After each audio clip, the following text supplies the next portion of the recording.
This broadcast is brought to you by It's Not About the Destination, Life Lessons from Star Trek by author Glenn Henderson. To get your copy, go to thetrekwhisperer.com.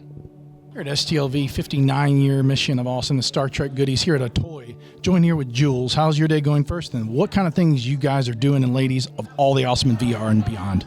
Well, we're having a great STLV. We're excited to be here. I mean, many of us have been coming here as fans for a very long time. My first one was about 5 years ago.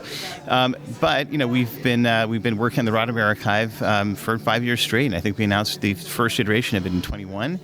And, it's grown. We have a lot of stuff here. Just on Monday, we dropped 4 wonderful videos, a Phase 2 documentary, documentary on the Shatnerverse, series of novels. That was really cool, by the way. It was really cool. And even some sort of tidbits on Shatner's potential involvement in Enterprise, which I think people sort of knew that was in the works, but they didn't know the actual details of it, or it wasn't fully confirmed, I think, until this one. And of course, a wonderful interview with Walter Koenig. And here in the Roddenberry room, it's like a museum almost of all the, yeah. So the Roddenberry archive is very much a museum. I mean, it's, Rod and I have been working on this project in some form or another for over 20 years. For those who don't know, Rod Roddenberry is my very best friend for 40 years practically, since we were in grade school. And so Rod has been archiving, physical props and documents for a long time. The Roddenberry archive is a collaboration with my company OTOY. We make CG tools and software and some content, and we've been working on the digital archive, but there's a lot of physical aspects of it as well. So this room is showcasing a lot of the physical props from the archive and a lot of the digital experiences that you can't see on the web, that you can only really see in person. For example, the interactive experiences of 4K, you have VR. High resolution, they look like you're really there. I just was in it recently, about an hour ago. Yeah, it's very different than the experience that's in the web browser, and so we wanted to sort of come up with unique experiences that you couldn't experience outside of being here in person, because a lot of fans, I think, have asked to see that. Like, we'd love to see the Roddenberry archive exhibits, in 4K, not through a web stream. And similarly, we have a prototype of a Quest, a VR Quest device, where and we have a mixture of props from the movies and TV shows. So these are all screen worn. Yes. The motion picture is my favorite Star Trek movie, 1979 film, the first Star Trek movie, and these are all originals from that. So that's Dr. McCoy's uniform, Scotty's uniform. Scotty's, Dr. I believe that's Uhura's there. That's right, and that is Sulu's, and so on and so forth down the line. We have some originals from Star Trek Discovery, as well as Star Trek Into Darkness, and then beyond on this side of the costume exhibit are all the costumes that were created and made for the Roddenberry archive the last 4 years, including the 4 shorts, the 765, 874 shorts. And this unification, can you go over that a little? Yeah. Recent one, right, that came out last year. Just crossed 30 million views on YouTube, which is the most views anything on Star Trek's ever gotten on YouTube, which is incredible for a video that's like unlisted.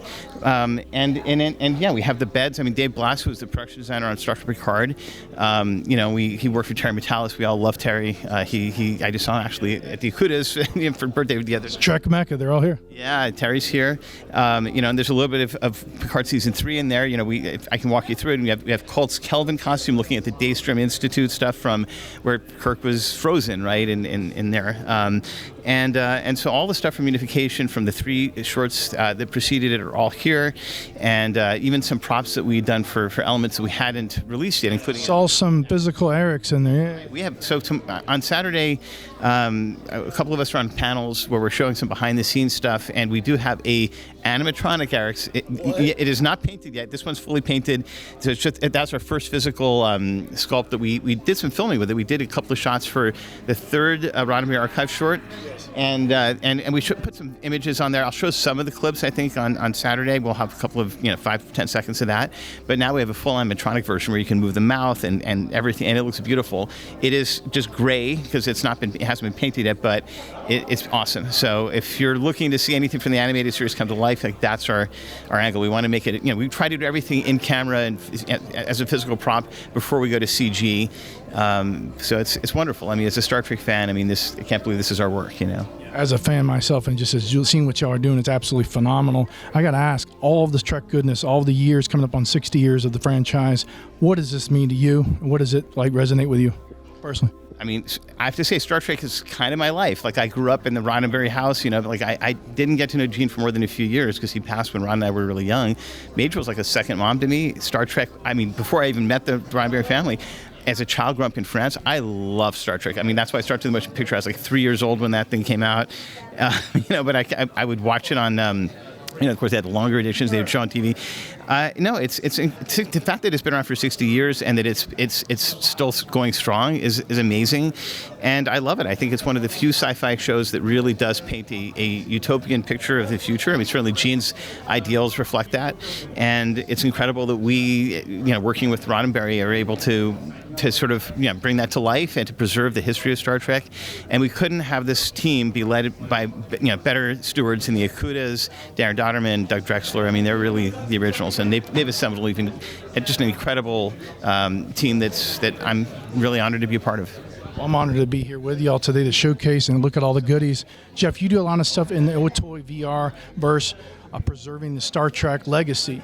Can you talk about some things? I believe you do Phase 2 as well, the original secondary pilot series that they were developing as well, right? Yeah, one of our more recent projects was a mini doc for the Phase 2, which was kind of the Star Trek that we didn't get to see. And the Star Trek that kind of turned into the motion picture. Which is right behind us, all the goodies for that. Yeah. So my contribution was doing the sort of Phase 2 version of the orbital office. Which is like the space station, the floating office, what they call it in the Doug Trumbull awesomeness. As well as the shuttle, and then the dry dock. How did you go? You talked before the interview about how the scales were all, because there was miniatures before CGI. How did y'all get into kind of seamlessly or trying to get the scales right in the dry dock and all the stuff in the shuttle bay and all that? Yeah, a lot of these only existed as concept art and occasionally a scale model. So we try to bring it to life, what it might have looked like in production. The fans, they're the core of Star Trek. Fans feel the awesomeness in this Federation and everything and beyond. What do you think the fans and people just generally interested in about the technology aspect? What do you think they're going to look forward to, all the stuff y'all building? What kind of things that they would take away from what y'all are creating? I think it's unique to the fan. We get all sorts of comments of people coming in here. I'm like, I'm so glad you did my favorite thing. So when they can come in and check out the VR and see their favorite ship or favorite bridge, that's really rewarding. Y'all doing a phenomenal job. I want to thank you so much, Jeff. Neil, can you go over what you do and all the awesomeness of Trek and the VR, all the goodies? Yeah, I'm one of the CG modelers at the Roddenberry Archive, and we are creating digital replicas of pretty much every ship, every set, every prop that Gene Roddenberry created throughout the whole history of Star Trek. Very cool. What specific things do you design in this OTOY VR experience? I am currently working on a 1-to-1 scale reproduction of the refit Enterprise, which is the Enterprise from Star Trek the Motion Picture. And so it'll be 1-to-1 scale, complete interior and exterior, and we have no way to present that to anybody yet because technology can't handle something that big. But hopefully, eventually, by the time we're done, that technology will appear. That is totally awesome. Being at this Star Trek event, coming up on 60 years of Star Trek, what does it mean to you being a part of all this and creating these things for the fans and people to enjoy in general? It's both, as a fan, just an incredibly amazing experience to be even a part of this, but also as an artist, it's probably the most creative and challenging creative endeavor I've ever done. The upcoming, they've got the new trailer y'all dropped on X, I believe, this morning or a day ago. What new things can people look forward to down the pipeline? Kind of new little teaser trailers or any things you can kind of nougats that they can look forward to here coming up soon? Well, other than the stuff that we said was coming in the trailer, I'm not allowed to tell you that. But what are some of the things in the trailer people that may not know? But we have tons more interiors from various starships. We have tons more starships. We have a lot of props coming out. We have a lot of planets from the original series. Like if an episode was set on a planet, there's an image of the planet, and then some behind the scenes of how did they actually make planets in the 1960s for television. Right, because it was pre-CGI and all that jazz. Yeah. So we have all that kind of stuff, and there's gobs and gobs of stuff. And just go to roddenberry.xio and look around and see all the new stuff we got coming out. What kind of things do you do with OTOY, and what things do you create in the world of VR and awesomeness?